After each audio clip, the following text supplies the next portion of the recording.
的艾滋病又来了。嗨，大家好，欢迎回到爱讲趣味心理学。喜欢我的话，记得关注我们哦，一起从心理角度探索趣味中国生活。所以阿姐，我们今天想要讲的话题是什么呢？艾滋病。你为什么说的那么害怕呢？因为我很害怕，而且大家都很害怕，你不知道吗？我们的街访者都很害怕，我们一起来看一下他们是怎么说的吧。来吧。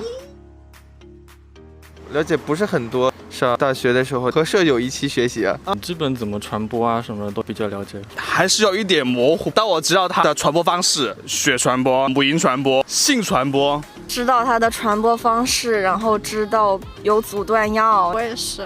知道主要是它的几个传播途径，还有就是它现在其实已经是一个可以被长期服药控制的一个疾病。好像不太清楚耶。以前来说的话，主要是通过血液传播，现在的话可能性传播会比较多一点。现在可能会传播率比较高一些吧，因为人们对性的接受程度比较高。这2年艾滋病这块宣传好像做的比以前好了，可能大家的意识会高一点，反而可能传播会没有之前那么厉害吧。我没有数据在手上，我不太清楚高不高，应该不高吧？我觉得可能不高。我觉得艾滋病传播的话，主要是以同性恋这些不正当的传播为主要，所以说不是很多。大家对于这个病呢有一些歧视，但是呢，其实这个可以防控。其实我觉得也不是说对于这个性疾病有点歧视，是主要是这个病有可能在大众的观念里面还是一个不可以被治愈的一个疾病。之前是读那个 public health， 就是公共卫生，我知道艾滋病其实在世界上死亡的人数可能还没有那些流感或者是甚至一些其他的这种癌症这样的疾病多。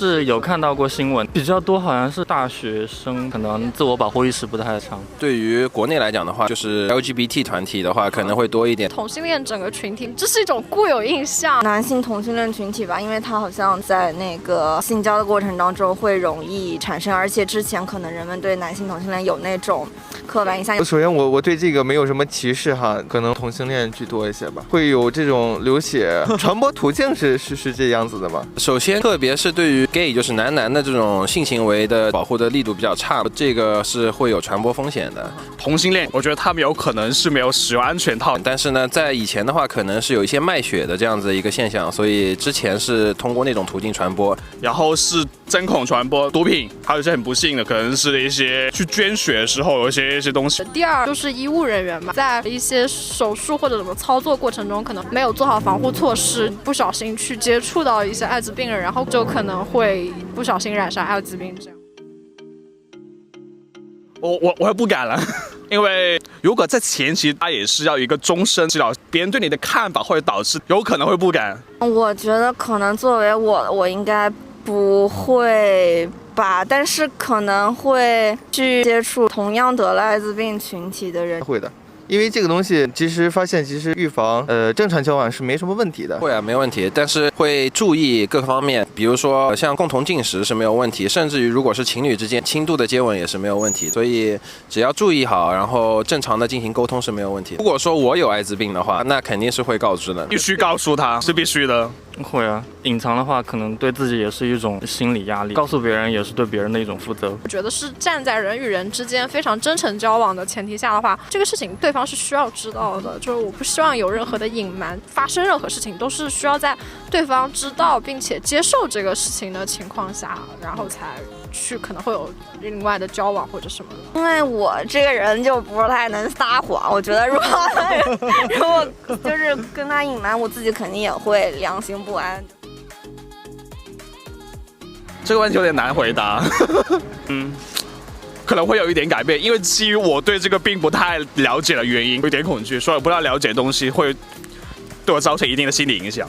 可能我在对他有一个心理改变之前，我要认识一下这个病，可能需要一个磨合的过程、学习的过程。不会吧？我觉得生活还是要继续啊。难道要把自己就是与世隔绝吗？那样太痛苦了吧？可能还是好朋友啊，就不会有什么歧视啊之类的。不会的，因为又不会传播到我身上嘛。看法可能会有一些吧，就是可能会多陪陪他聊聊天什么的。我对他看法倒不会有太大的改变，只是说我会给他提供一些建议，比如说他现在需要服用怎么样子的药物，然后会告诉他这个疾病是可以控制的这个样子。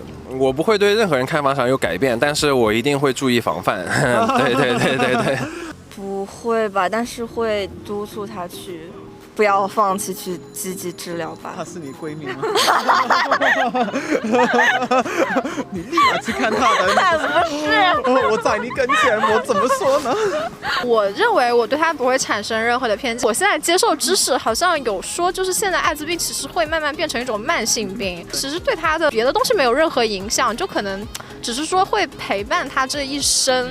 所以我觉得作为朋友的话，我对他不会有任何别的看法。我觉得他可能只是得了一种慢性病而已，但是我们还是朋友，就是我们的友谊还是一直都会。好的，所以看完整一个采访的话，我不知道乔哥你有什么想法？我觉得其实这样的话题已经变成了就是家常饭。我觉得其实我来到中国以前，我从来没有就是在美国听到人家说艾滋病那么多，但是来到这边以后，我就感觉大家都有点害怕。比如说，如果你不想要戴上避孕套，我从来没有遇到这样的情况。我的那个健康卫生意识比较强。别逼死我，我靠！但是如果你就是提及到我不想要戴上避孕套，大家都很害怕，真的很恐惧。那你怎么看呢？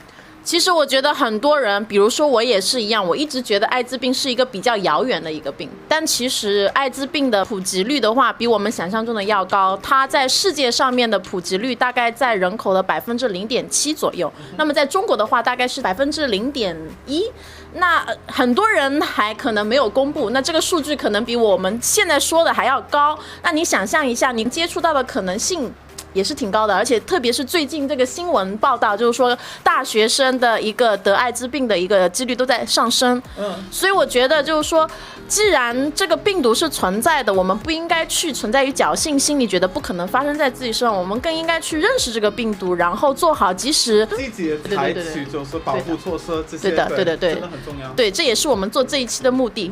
对的。当你没有得的时候，你就会觉得就是说，我一定要远离这个病毒。但是当你不得已接触到这一群人，这个人是你深爱的话，你会迫使自己去了解更多，然后做更预防的东西。可能爱会打破一些就是说界限。另外一种的话就是说，如果自己得了，那说人还要继续活下去，对不对？你不可能会把自己给隔离。所以呢，如果你有不同的想法的话，记得给我们留言，然后喜欢我的话记得关注我们哦。我们下期再见，拜拜。下期再见，拜拜。